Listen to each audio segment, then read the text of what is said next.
Hi என் சொந்தங்களே, இன்றைக்கி நம்மளுக்கு ரொம்ப முக்கியமான தலைமுடியை பற்றி பார்க்க போகிறோம். தலைமுடி வந்து சின்ன வயசுலேயே வந்து டீனேஜ்லேயே 20 வயசில் கூட முடி நரைக்க ஆரம்பிச்சிட்டு இப்படி நரைக்கிறது வந்து ரொம்ப சர்வசாதாரணமாக ஆகிட்டு.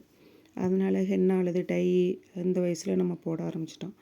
இளமையில் வந்து நரமுடி என்பது வந்து ரொம்ப கவலையான விஷயந்தான். சரி, இளமையிலே நரமுடி வருவதற்கு என்ன காரணம், அதை தெரிந்து நம்ம அதுக்கு வருமுன் அதை எப்படி தடுக்கிறது அப்படிங்கிறத பற்றி நம்ம இப்போ இந்த வீடியோவில் பார்க்கலாம்.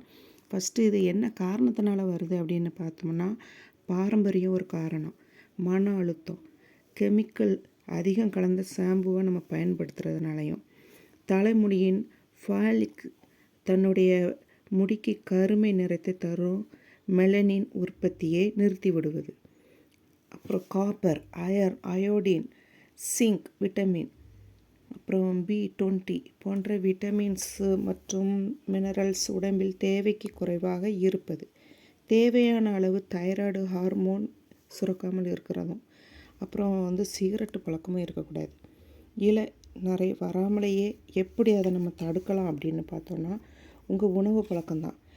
நிறைய வருமுன் தடுக்கும் மிகப்பெரிய ஆயுதம் வந்து இரும்புச்சத்து முடி ஆரோக்கியமாக வளர உதவி செய்யும். இதில் வந்து சத்து பீஃப், முட்டை, பன்றிக்கறி, கோதுமை, சூரியகாந்தி விதைகள் ஆகியவற்றில் அதிகமாக இருக்குது.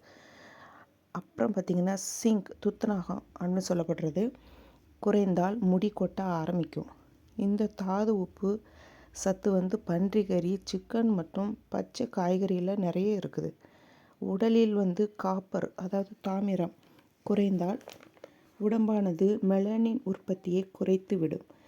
அப்புறம் என்ன, 20லேயே நரமுடி ஏட்டி பார்க்க ஆரம்பிச்சிடும்.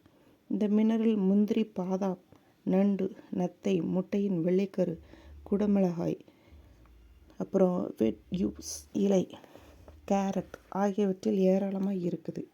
இதை தவிர வாழைப்பழம், கேரட்டு, 3 டீஸ்பூன் ஈஸ்ட்டு சேர்ந்த மோர், முளைக்கட்டிய முழு தானியங்கள், மஞ்சள் நிற பழங்கள், காலிஃப்ளவர், தக்காளி, கிட்னி, லிவர், தயிர், அப்புறம் இவற்றிலும் வந்து காப்பர் சத்து அதிகமாக இருக்குது. உங்களுக்கு பிடித்த ஐட்டங்களை தினமும் உணவில் சேர்த்து வாருங்கள். உங்கள் கூந்தல் ஆரோக்கியமாக இருக்கும். பீர்க்கங்காயை தேங்காய் எண்ணெயில் பொரித்து எடுத்துவிட்டு அந்த எண்ணெயை தினமும் தலையில் தடவி வந்தால் இளநரை வருவதை தவிர்க்க முடியும். கூந்தலை காற்று, மழை, வெயில், பொல்யூஷன் போன்றவற்றிலிருந்து காப்பாற்றி சுத்தமாக பராமரித்து வந்தாலே இளநரை அவ்வளோ சீக்கிரம் உங்களை அட்டாக் பண்ண முடியாது. சரி, இயற்கையாகவே இளநரையை எப்படி சரி செய்யலாம் அப்படின்னா, 1 டீஸ்பூன் பெரிய நெல்லிக்காய் ஜூஸை பாதாம் எண்ணெயுடன் கலந்து ஸ்கால்பில் நன்கு படும்படி வாரம் 2 தடவி வந்தால் இளநரை மறைந்து தலைமுடி கருநிறமாக மாறிவிடும். சீசன் இல்லாத காலங்களில் உலர்ந்த நெல்லிக்காயை அது கரு நிறமாக மாறுகிற வரைக்கும் தேங்காய் எண்ணெயில் போட்டு பொரித்தெடுக்கவும். இந்த எண்ணெயை தினமும் ஸ்கால்பில் நன்கு படும்படி தடவி வரலாம். ப்ளீஸ் இதை யூஸ் பண்ணுங்கள்.